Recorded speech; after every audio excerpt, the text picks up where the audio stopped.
I am the chosen one.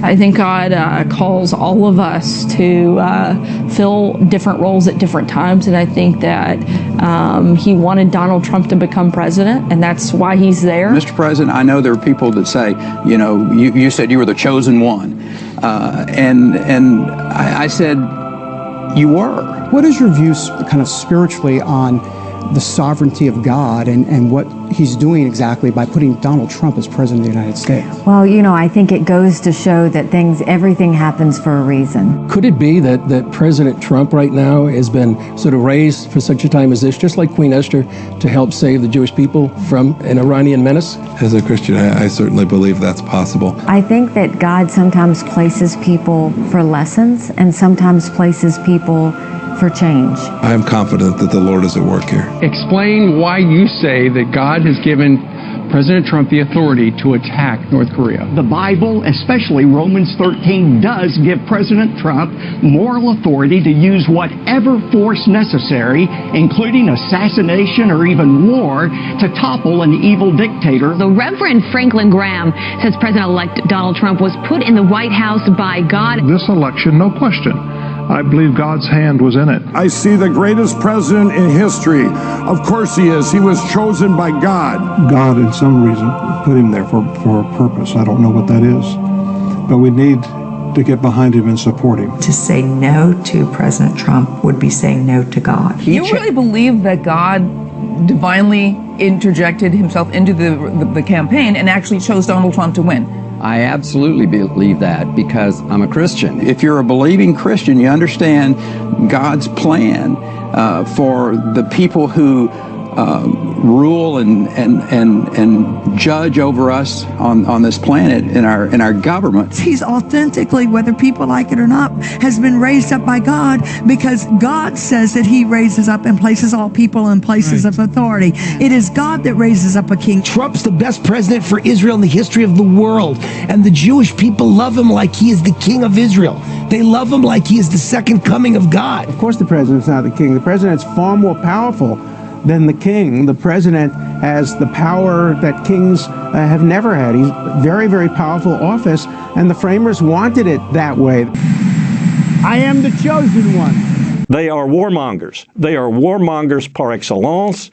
Mike Pompeo and Vice President Pence, they both long for the rapture, for the end times, for Jesus coming down to the earth and killing all the unbelievers with his flaming sword. This is what they are all about. This is why they allowed the embassy to move to Jerusalem. Go back and check the remarks that were made at that time, the prayers that were given and so forth.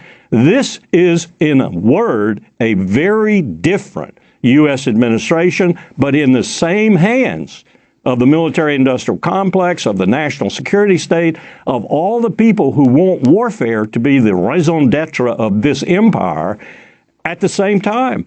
So you're looking at an incompetent leadership coupled with a leadership that's ruthless and brutal and knows where it wants to go. And with Iran, it's regime change, period. And if they have to go to war, that's what they want.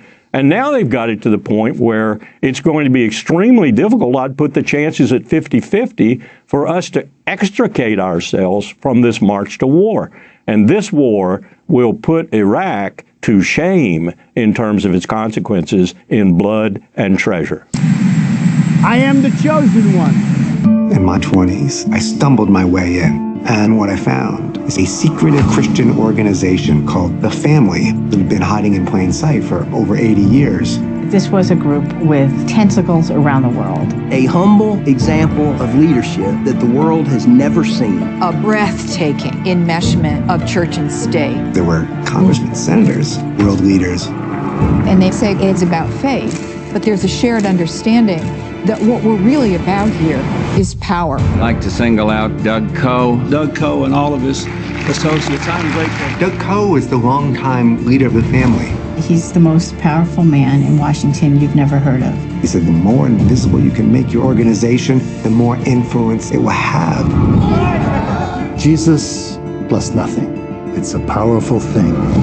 Using the National Prayer Breakfast, they dispatch representatives to build relationships with foreign leaders. That is exactly the kind of meeting that I would want to exploit. for the family, Jesus says you must go to those who are in positions of power. God always uses imperfect vessels to do his perfect work. President Trump's an imperfect vessel.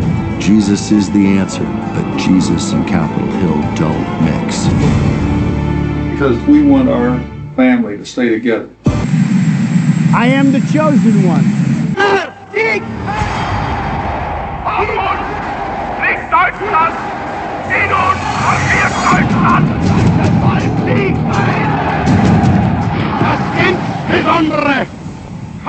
His speeches were filled with hope. He says, I'm going to restore the glory. I am the chosen one.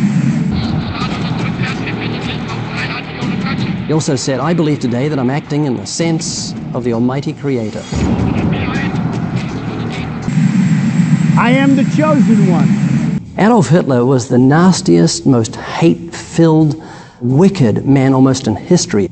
And to say that he was a Christian is to be either tremendously ignorant or to be disingenuous.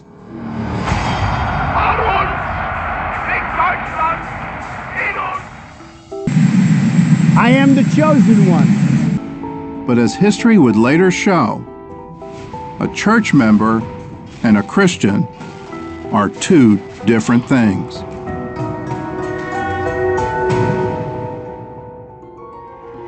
At the beginning of his political career, Adolf Hitler was a baby kisser, believe it or not.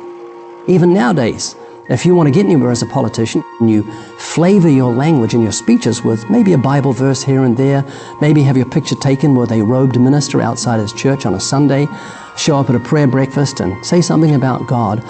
And once you're in your place of political authority, then you can let your real agenda come out. And that's exactly what Hitler did. I am the chosen one.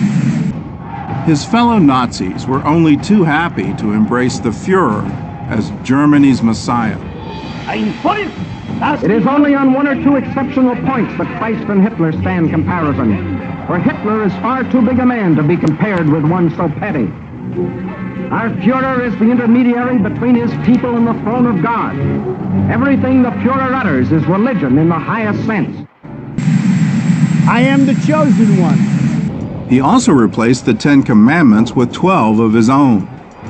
Among them, keep the blood pure and your honor holy. Maintain and multiply the heritage of your forefathers. Joyously serve the people with work and sacrifice. Honor your Führer and master. I am the chosen one.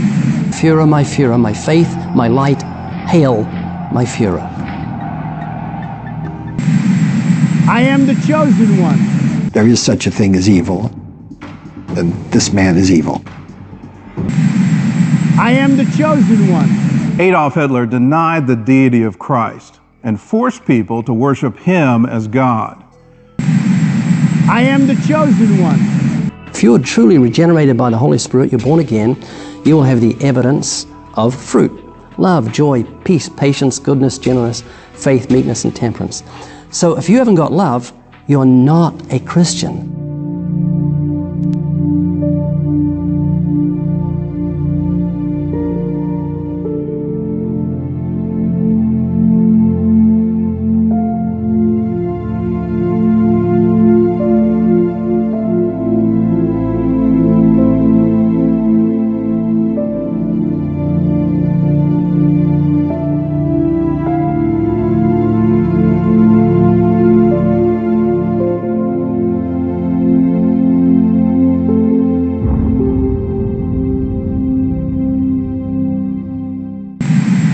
I am the chosen one.